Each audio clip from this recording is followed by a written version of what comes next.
क्या होता उनका? आपकी बच्ची अगर 12 साल की उम्र में शादी करे तो उसका क्या हाल होगा?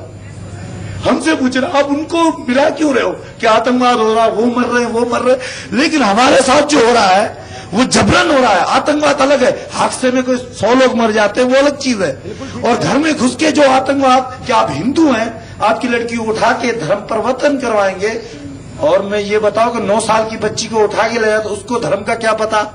और एक दिन के बाद कि हमने धर्म कबूल कर लिया, उनने क्या पढ़ा है, क्या पढ़ा और क्या सीखा जो एकदम उनको अच्छा लगा वो धर्म? हमारा धर्म अच्छा नहीं लगा। और आपको बचपने में ही उनकी शादी करनी पड़ती है? 10 साल की उम्र में हमें शादी करनी पड़ती है और हम मर जाएंगे, लेकिन हम वापिस नहीं जाएंगे। कोई भी सरकार हो, कुछ भी हो, हम गोली खाने के लिए तैयार हैं, उधर जाने के लिए तैयार हैं। हम इतनी बातें बता रहे हैं, हमारे रिश्तेदार हैं, वो हम सोचते हैं कि मर चुके, अगर आएंगे हिंदुस्तान चाहेगी तो वो आ जाएंगे, वीजा लेके पासपोर्ट बना के बैठे हैं। अगर हिंदुस्तान उनको वीजा देती है तो वो आज के आज आ जाएंगे, अगर नहीं देती है वीजा तो वो हमारे लिए मर चुके हैं और हम उन्हें मरा हुआ मानते हैं। सिर्फ हम अपने बच्चों को बचाने के लिए हमारे हिंदुस्तान भाइयों के पास आ रहे हैं और 1 महीने से हमारे पूरे हिंदुस्तान ने हमारा साथ दिया है। हम हिंदुस्तान के शुक्रगुजार हैं। हम हिंदुस्तान के बहुत सब लोग हमारे पास आ रहे हैं, हजारों की तादाद में हमारे पास आ रहे हैं। हम बहुत खुश हैं यहाँ पे। हमें जीने दो, हमें जेल में मत भेजो, हमें उधर नहीं भेजो जहाँ हमारी पीढ़ियों दर पीढ़ियों जुल्म होता है, जहाँ हमारी पीढ़ियों दर पीढ़ी हमारी कुचली जाती है, जहाँ पीढ़ियों दर पीढ़ियों को हमारे देश के में लिया जाता है। आप हमें उधर नहीं भेजो, यहाँ मार दो, हमारे बच्चों के साथ हमें मार दो। हम उधर नहीं जाएंगे, नहीं जाएंगे, मर जाएंगे। हनुमान अपने आप को संभालिए। हम गवर्नमेंट को संवेदना है हमारी, हम गवर्नमेंट को इजाजत देते हैं और लिख के देते हैं कि हमें नरक में नहीं भेजो, बॉर्डर क्रॉस नहीं भेजो, यहाँ पे गोली से मार दो। हम लिख के देते हैं, हम कोई खून माफ करेंगे, हमारा कोई नहीं है। हम लिख के दे दो, हम लिख के देने को तैयार हैं। दस्तावेज पे किसी चीज में लिखा है, हम पाकिस्तान की गवर्नमेंट को भी लिख के देने को तैयार हैं। हमें मार दो पर पाकिस्तान नहीं जाएंगे, अपने आप को जला देंगे। सवाल करके आए, हमसे सवाल होते हैं जो घुसपैठ में हम शरणार्थी हैं। वो हिंदुस्तान को ये सोचना चाहिए कि हम शरणार्थी है, हम अपनी तकलीफ लेके आए हैं। और ये खंजर देखो, ये खंजर कितनी खा गया है। हम यहाँ पे अपनी तकलीफ और पासपोर्ट वीजा के साथ आए हैं। हम लोग पासपोर्ट वहाँ पे ऐसे नहीं कहते कि सब मुसलमान गलत हैं, अच्छे भी हैं। वहाँ पे कट्टरपंथी जो मुसलमान हैं वो ये करते हैं। रुक्मिनी कुछ कहना चाह रही है। जिंदगी हम इसके लिए मुसलमान को पैदा करे दे दे मर जावे, मुसलमान को पैदा करे दे दे मर जावे, बस मार के फेंक देते जैसे बकरा मर गया, कुत्ता मर गया। हम इसके लिए जन्म लिया, हमारा कोई नहीं है दुनिया में, तो हमारा कोई नहीं है। सनातन धर्म है, इंसान दिख रहे हैं, सनातन धर्म हमारे को मार दो। जानवर है, आप इसमें कितना अंतर है आप सोचें। हम ये सनातन धर्म आके हमारे को मार, हम भगवान पे कसम भगवान का खाते हैं, हम मरेंगे। हम अभी मेरे को दे चाकू में अभी मरूंगी। नहीं आप खुद को संभालिए, आप खुद को संभालिए, आप खुद को संभालिए। हमारे मेरे बच्चे उधर से ला दो, मेरी बेटियां उधर है, मेरे भाई उधर है, वो हमारे को ला दो। जी जी, कभी भी नहीं जाएंगे हम। अभी तो बोलेगी नहीं, फिर भी मैं मर के दिखाऊंगी। मैं क्यों? तो मेरा खून हिंदू का, हमने झूठा खून नहीं है, हमारा भगवान का खून मिला हुआ हमारे। बिल्कुल। मैं मीनाक्षी अब आपके पास आऊंगी, मैं सुखनंदन आपके पास आऊंगी। मारने के लिए पैदा आपको अपना पक्ष रखने का पूरा मौका मिलेगा, आपके पास हम आएंगे। इस वक्त हम चलते हैं मीनाक्षी लेखी के पास, बीजेपी प्रवक्ता। मीनाक्षी जी, देखिए आपने इनके आंसू, इनका दर्द और किस तरह की बातें ये कह रहे हैं कि हमें आप यही मार दो बेशक, लेकिन हम वापस नहीं जाएंगे। देखिए, बहुत बहुत दुख और शर्म की बात है और ये एक इतनी मार्मिक कहानी है कि शायद मैं चाहूंगी कि सलमान खुर्शीद जैसे लोग इसको सुन रहे हों और देख रहे हों, नहीं तो जो लोग इसको मीडिया वॉच करते हैं वो उन तक पहुंचाएं, क्योंकि वो एक ऐसे व्यक्ति हैं जिन्होंने पाकिस्तान से आने वालों के लिए वीजा ऑन अराइवल का इंतजाम किया, उन लोगों के लिए जो क्रिकेट मैच देखने आते हैं और 100-200 की तादाद में गायब हो जाते हैं और इस देश में घुसपैठ करते हैं और आईएसआई के लिए काम करते हैं। और उनके लिए आपके पास पॉलिसी है, गलत तरीके से, गैर कानूनी तरीके से आए हुए बांग्लादेशियों के लिए आप उनको निकालने की बात नहीं करते, आप बर्मा से आए हुए लोगों को निकालने की बात नहीं करते, अफगानिस्तान से आए हुए लोगों के लिए आपके पास पॉलिसी है, लेकिन जो हिंदू प्रताड़ित हैं और मारे जा रहे हैं हजारों लाखों की तादाद में, उनका धर्मांतरण हो रहा है, उनके मंदिरों के अंदर जूते चप्पल ले जाके पांव के साथ उनको रौंदा जा रहा है, कुचला जा रहा है। जैसे अभी मेरे को खाली सुनाई दिया है, लेकिन मैंने इससे पहले कुछ कहानी पढ़ी थी कि रिंकल कुमारी नाम की बच्ची के साथ क्या हुआ। कोर्ट कचहरी ने जबरन उसके ऊपर जुर्म करने वाले व्यक्ति के साथ उसको भेज दिया। कहां है यूनाइटेड नेशंस और कहां है ह्यूमन राइट कमीशन?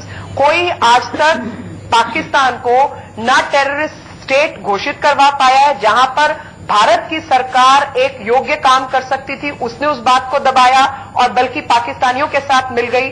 और वहीं पर यूनाइटेड नेशंस वगैरह जैसी जो सरकारें जो अमेरिका के कंट्रोल में चलती हैं, वो भी इन विषयों से या तो अवगत नहीं है या अवगत होते हुए अपनी आंखों पे बिल्कुल अवगत होते हुए आंखों पर पट्टी बांधे हुए। मीनाक्षी मैं आपके पास आऊंगी, मैं आपके पास आऊंगी, पॉलिसी बना सकते हैं। आपके पास मैं लौटूंगी। इस वक्त हमारे साथ पाकिस्तान से वरिष्ठ पत्रकार कामरान साकी जुड़ गए हैं। कामरान साहब, 480 हिंदू कुंभ के बहाने कुंभ दर्शन करने, स्नान करने हिंदुस्तान आए और अब ये वापस पाकिस्तान नहीं लौटना चाहते। इसमें से कई लोग हमारे साथ स्टूडियो में मौजूद हैं, रो रहे हैं, फूट फूट कर रो रहे हैं, खून के आंसू रो रहे हैं कि उनके साथ बहुत अत्याचार होता है पाकिस्तान में, बिल्कुल वो सुरक्षित नहीं है। क्यों, अगर पाकिस्तान अपने आप को लोकतंत्र कहता है, पिछले 5 साल से जमहूरियत है वहां पर, तो क्यों इन लोगों के मन में ये ख्याल आ रहा है? हो सकता है कि इक्का दुक्का वाकया जो है वो अकलीतों के साथ वो गलत हुए हों, वो लाजमन जो है वो काबिले मजम्मत है और हुकूमत को भी जो है वो चाहिए, वो चाहे पाकिस्तानी हुकूमत है या इंडिया है, जिस भी स्टेट में ऐसा कोई वाकया होता है उसे चाहिए किसकी सेहत। कामरान साहब ये इक्का दुक्का वाकई नहीं, काबिले मजम्मत है और हुकूमत को भी जो है वो चाहिए, वो चाहे पाकिस्तानी हुकूमत है या इंडिया है, जिस भी स्टेट में ऐसा कोई वाकया होता है उसे चाहिए किसकी सेहत। कामरान साहब ये इक्का दुक्का वाकई नहीं है। 480 लोग हैं और उससे पहले भी एक जत्था आया था और भी आने की तैयारी में है। राजस्थान में 1.8% कहां से रह गए करके लोग यहाँ पे आते हैं बांग्लादेश से रोजगार के लिए या कई बहाने ढूंढ के वो इंडिया के अंदर आबाद होना चाहते हैं। कई ऐसे जो अफगानिस्तान और मुख्तलिफ जगहों से ईरान से लोग आके पाकिस्तान में बात। लेकिन कामरान साहब इनका ये कहना है, इनको बेस बनाते हैं। कामरान साहब इनका ये कहना है, कामरान साहब माफ कीजिए मैं आपको रोक, मैं आपसे इत्तेफाक नहीं रखती हूँ, आपकी बात से सहमत नहीं हूँ। मैं आपसे यहाँ ये बताना चाहती हूँ कि ये लोग सिंध के हैं, सिंध सूबे के हैं और पाकिस्तान के राष्ट्रपति सिंध से हैं, आसिफ अली जरदारी। और इन लोगों का ये कहना है कि ये इतने ज्यादा इनसिक्योर है उस देश में कि लड़कियों को स्कूल पढ़ने नहीं भेज सकते हैं, 10-12 साल की उम्र में लड़कियों की शादी करनी पड़ती है। देखिए, कोई भी मजहब है, अगर पाकिस्तान को एज इस्लामिक स्टेट आप लेते हैं, कोई भी मजहब है वो अमन का जो है वो पैगाम लाता है, वो चाहे इस्लाम है, हिंदुइज्म है और बहुत सारे जो मज़ाहिब हैं, उनके अंदर जो है वो आजादी होती है।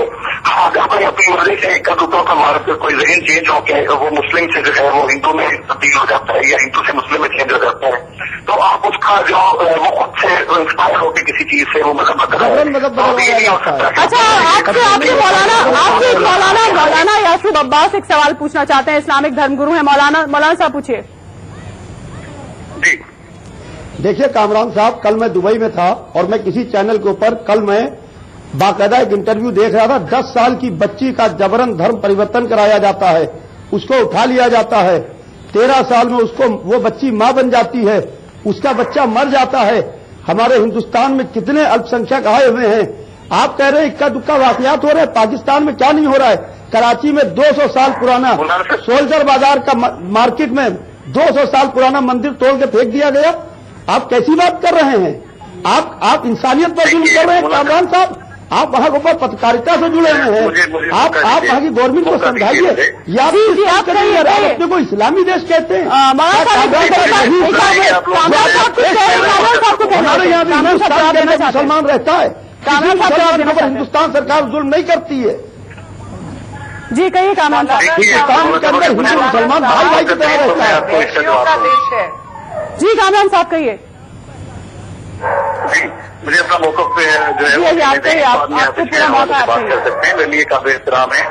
जर्नलिज्म या शोबे सहाफत से आप लोग जो तरफ रखते हैं वो जानते हैं कि जर्नलिज्म का जो है वो पेशा जब वो रिपोर्टिंग करता है तो उसका कोई भी मजहब नहीं होता, किसी भी सियासी जमात में उसकी वबस्ती नहीं होती।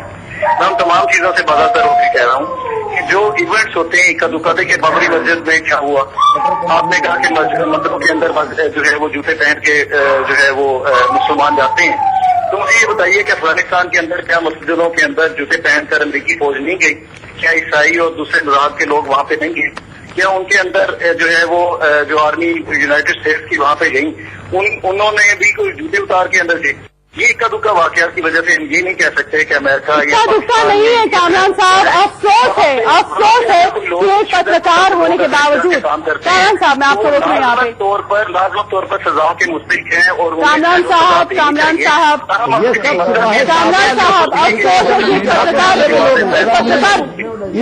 अफसोस है हुई है, इनके टीवी चैनल भी के हुए हैं, लोग भी इंसानियत पर जुल्म करते रहेंगे।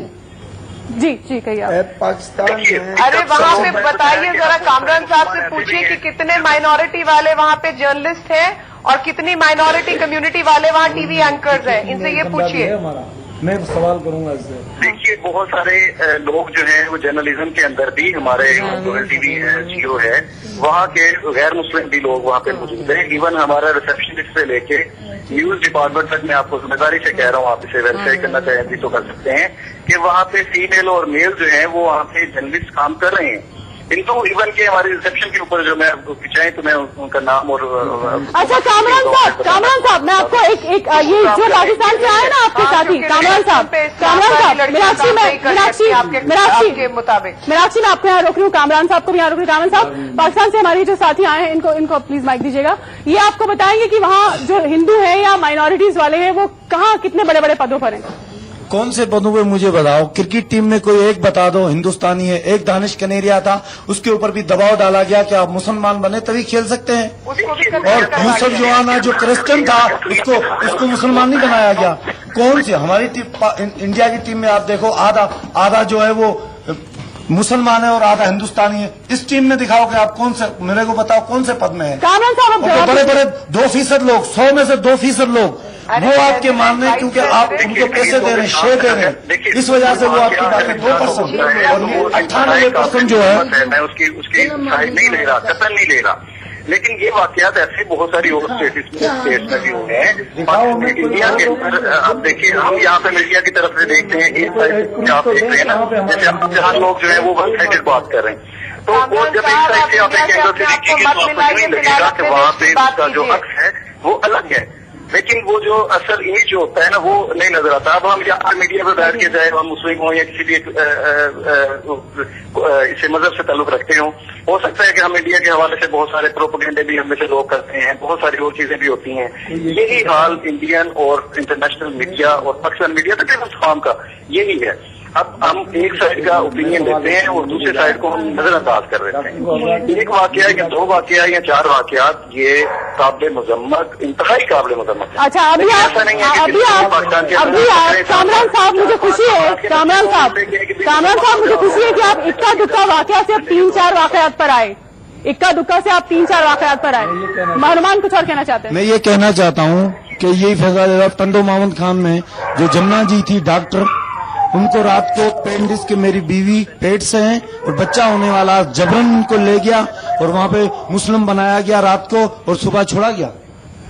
हाँ सुबह छोड़ा गया, किसने कोई सुनी कि मुसलमान बन चुकी है? आपकी तो पूरी पुस्तकें हैं वो जन्नत में चली गई। ऐसे कैसे जन्नत में चलेगी? मैं ये बोल रहा हूँ कि सब मुसलमान बहुत अच्छे हैं, मैं ये नहीं बोल रहा हूँ कि सब गलत है। कट्टरपंथी हैं जो कट्टरपंथी हैं उनको बोल रहा हूँ, मैं सबको नहीं बोल रहा हूँ, किसी को सबको नहीं बोल रहा हूँ। जी कामरान साहब मैं कह रहा हूँ कि इस्लाम क्या आपको या हिंदुइज्म भी इजाजत देती है कि आप किसी को जबरदस्ती मुसलमान बना लें वहाँ पे? अगर किसी को यूं किया गया तो वो इंतहाई काबिल मजम्मत है, उसकी गवर्नमेंट को भी तहकीक करनी चाहिए। मैं आपके साथ जो है वो उसके लिए जो है वो खड़ा हूँ, लेकिन बात करने का सिर्फ मकसद ये है कि उसको उसकी वजह से आप पूरे मजहब को किसी को भी नहीं कर सकते कि ये मजहब ही ऐसा है। चलिए कामरान साहब, यासूब अब्बास साहब के पास जाती हूँ। मौलाना यासूब अब्बास लखनऊ से हमारे साथ जुड़े हुए हैं। मौलाना यासूब अब्बास, क्रिकेट के मैच में अगर इनका ये बताना है, इन्होंने खुद देखा है अपने नजरों से कि अगर पाकिस्तान की हार होती है तो वहां पर इन पर क्या बीतता है, ये कुछ अपने बताएंगे, अनुभव बताएंगे। वहाँ की क्रिकेट के मैच में जब वहां पे एशिया कप हुआ था, विराट कोहली ने 169 रन बनाए थे। 3 लड़कियां जो कि कोहली बिरादरी की वहां को उठाई गई और हमारे जो बच्चे थे उनको छुपना पड़ा, वहां पे शरण लेनी पड़ी पूरे 5 दिन। आपको मालूम है उन 3 लड़कियों का क्या हुआ? और वो 11 साल, 12 साल और 13 साल तक की थी, कोई बड़ी नहीं थी। वो कहाँ गई? उनको ढूंढ के तो लाए आप। यासूब अब्बास साहब, पाकिस्तान बोल रहे हैं, हम नहीं बोल रहे हैं। अखबार क्या इस्लाम इस तरह की इसकी इजाजत देता है? इस्लाम बिल्कुल इस तरह की इजाजत नहीं देता है। इस्लाम कहता है कि लकुम दीनकुम वलिय दीन, तुम्हारा दीन तुम्हारे साथ है। इस्लाम कतई इस चीज की इजाजत नहीं देता है। ये लोग इस्लामी देश नहीं है, इन्होंने खाली बैनर इस्लाम का लगाया है। ये इंसानियत पर जुल्म कर रहे हैं, ये इस्लाम के कट्टर मुखालिफ लोग हैं। आप कैसी बात कर रहे हैं? क्रिकेट मैच होता है तो आप दूसरे के घर की बच्चियों को उठा ले जाते हैं, कांधे पर AK-47 रखे हुए आप पूरे तरीके से आप लोगों को मार देते हैं, पूरी बसें आप उड़ा देते हैं रख के, आप ज़ायरों के ऊपर हमला कर देते हैं, आप कैफिलों पर हमला कर देते हैं, आप हिंदू कैंप से हमला कर देते हैं। अगर से विराट कोहली ने 175 रन बना लिए तो आपने कोहली बिरादरी के लोगों को उठा लिया। ये क्या चीज है? ये कौन सा इस्लाम आप पेश कर रहे हैं? या आप कौन सा इस्लाम पेश कर रहे हैं? या आप जमाने को क्या दिखाना चाहते हैं? इस्लाम तो वो मजहब है कि प्रॉफिट ऑफ इस्लाम के सर पर कूड़ा फेंका जाता है तो वो जो कूड़ा फेंकने वाली है वो उसके मिजाज कुर्सी को उसके घर पर जाते हैं। इस्लाम तो अखलाक की ट्रेनिंग देता है। इस्लाम तो ये कहता है कि अपने कट्टर मुखालिफ से अखलाक से मुस्कुरा के पेश आओ, उसकी बीमारी पर, उसकी परेशानी पर, उसके दुख दर्द पर खड़े हो। ये पाकिस्तान जो है ये क्या मैसेज देना चाहता है? पूरी तरीके से हिंदुस्तान के अंदर जितना भी आतंकवाद हो रहा है पूरी तरीके से इसके अंदर पाकिस्तान का इन्वॉल्वमेंट है और पाकिस्तान के अंदर जो माइनॉरिटीज के साथ में जुल्म हो रहे हैं वही आप बताइए कि हम सब ने मिलकर किस तरह का हिंदुस्तान गढ़ा है? हम सब ने, सभी कौमों ने मिलकर किस तरह से हिंदुस्तान में क्या क्या किया है? ये आप बताइए, इनको समझाइए, इनको भी ये तस्वीर दिखाइए। हिंदुस्तान के अंदर हिंदू का दरवाजा मुसलमान से मिला हुआ है, मुसलमान का दरवाजा हिंदू से मिला हुआ है। हमारे दुख दर्द पर हिंदू खड़ा होता है, हिंदू के दुख दर्द पर हम खड़े होते हैं। ये आप क्या पेश करना चाह रहे हैं? ये आप पलट के नहीं देखते हैं कि हिंदुस्तान एक हिंदू देश है, यहां भी आपके मुसलमान भाई रहते हैं। अगर पलट के रिएक्शन हो तो आपका क्या जवाब होगा? मगर बड़े अफसोस की बात है, यहां के ऊपर हमारे हिंदू भाई बहुत समझदार हैं, हमारी हुकूमत समझदार है, हम गुलदस्ते की तरह रहते हैं। हिंदू, मुसलमान, सिख, ईसाई एक गुलदस्ते की तरह है और जिसने इस गुलदस्ते को तोड़ने की कोशिश की तो हमने उसके हाथ तोड़ दिए, गुलदस्ते को नहीं टूटने दिया हमने। अखिलेश जी की बात में जाऊंगी साहब। अखिलेश, और जिस तरीके का आप इस्लाम पेश कर रहे हैं, ये इस्लाम क्या है? आप जिस तरीके से इस्लाम को पेश करके जमाने के सामने इस्लाम जाहिर कर रहे हैं, ये इंसानियत को बस जुल्म कर रहे हैं। ये आप इस्लाम का फेवर नहीं कर रहे हैं। जी, मैं आपके पास आऊंगी फिर से, मैं आपके पास फिर से आऊंगी। अभी फिलहाल मैं अखिलेश जी के पास जा रही हूँ। अखिलेश जी, तमाम आपने ये बातें इनकी सुनी।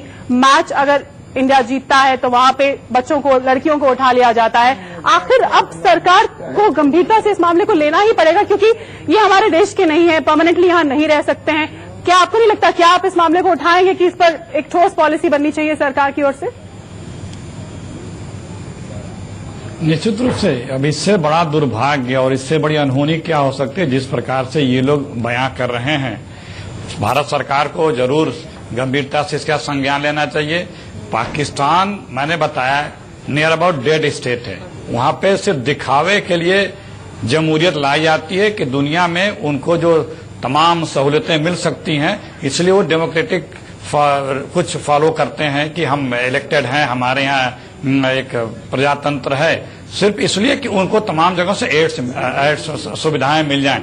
लेकिन क्या है, आज वहां पे जितना आतंकवाद पनप रहा है, हमारे हिंदुस्तान में कभी हिंदू मुस्लिम अलग पहचाने नहीं गए।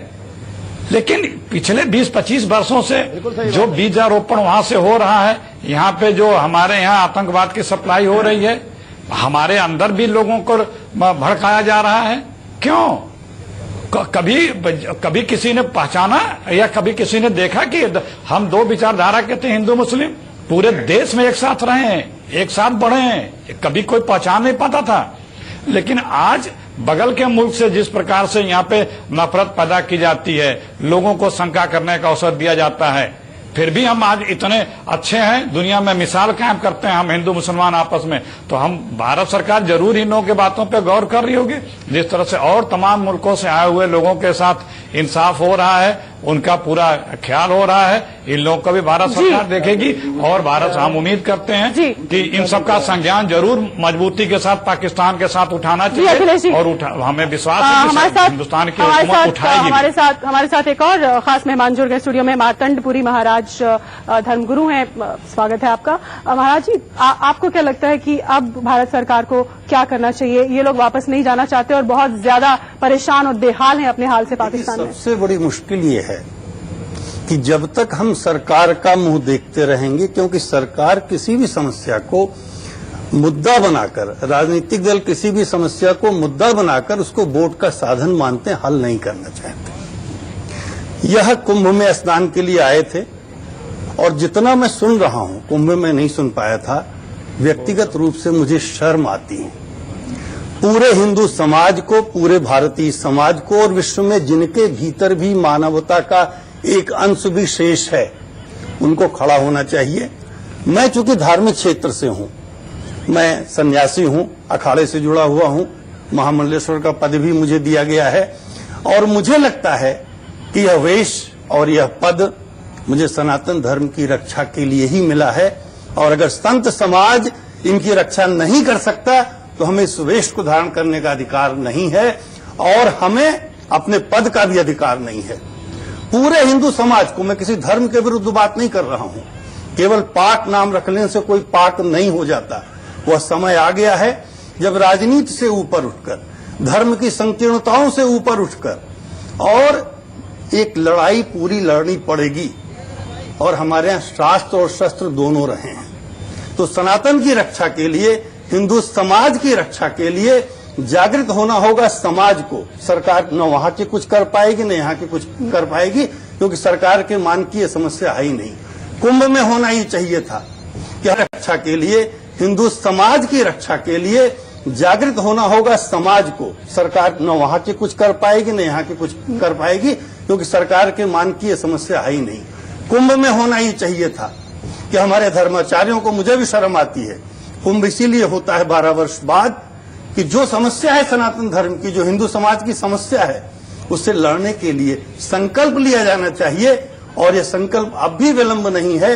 पूरे संत समाज को, पूरे हिंदू समाज को, विश्व के मानव समाज को खड़ा होकर के यह प्रतीक है। अगर इनकी रक्षा हम नहीं कर सकते तो हमें मानव कहलाने का, हमें हिंदू कहने का अधिकार नहीं। बिल्कुल, दुनिया के मानव समाज को ये मसला उठाना ही होगा, क्योंकि अब ये एक ह्यूमैनिटेरियन क्राइसिस ही से कहेंगे। मीनाक्षी जी, महाराज जी का कहना था कि सरकारों के बस का कुछ नहीं है, राजनीतिक पार्टियां केवल अपनी रोटियां सेकती हैं, वो कुछ नहीं कर पाएंगे। मैं इस पर आपकी प्रतिक्रिया चाहूंगी। देखिए, महंत जी ने बहुत भावुक शब्दों में कहा, ये सनातन धर्म की बात की, और मैं मानती हूँ कि सनातन जो है, भारतवर्ष में रहने वाला किसी भी धर्म को मानता हो वो सनातन है, क्योंकि भारतवर्ष में चाहे वो माइनॉरिटी के लोग हों चाहे मेजॉरिटी के, वो इस बात में विश्वास रखते कि इंसानियत के आगे कोई भी धर्म उससे बड़ा नहीं है। और भारत में रहने वाला मुसलमान जो है उससे कोई भिन्न सोच नहीं रखता अधिकतर लोग। लेकिन कुछ एक जगहों पर, जैसे कि हमने देखा पूर्वोत्तर में और जम्मू कश्मीर में जिस तरीके की समस्या आई, और वहां पर भी हिंदुओं के साथ जिस तरीके की प्रताड़ना है, कहीं ना कहीं सरकारी इच्छा शक्ति के बिना कोई भी धर्म अपना काम नहीं कर सकता। और धर्म में अगर अधर्म की बात हो रही है, यानी गैर इंसानी काम हो रहा है, उसको मैं अधर्म मानती हूं, किसी धर्म विशेष को नहीं, बल्कि इंसानियत के खिलाफ जो भी काम हो रहा है उसको मैं अधार्मिक मानती हूं। ऐसे में निश्चित तौर पर सरकार की पॉलिसी होनी चाहिए। सरकार की पॉलिसी होनी चाहिए कि गैर कानूनी तौर पर जो लोग इस देश में घुसे जा रहे हैं और भरमार कर रखी है, उनको उठा के बाहर फेंके, क्योंकि बिना पॉलिसी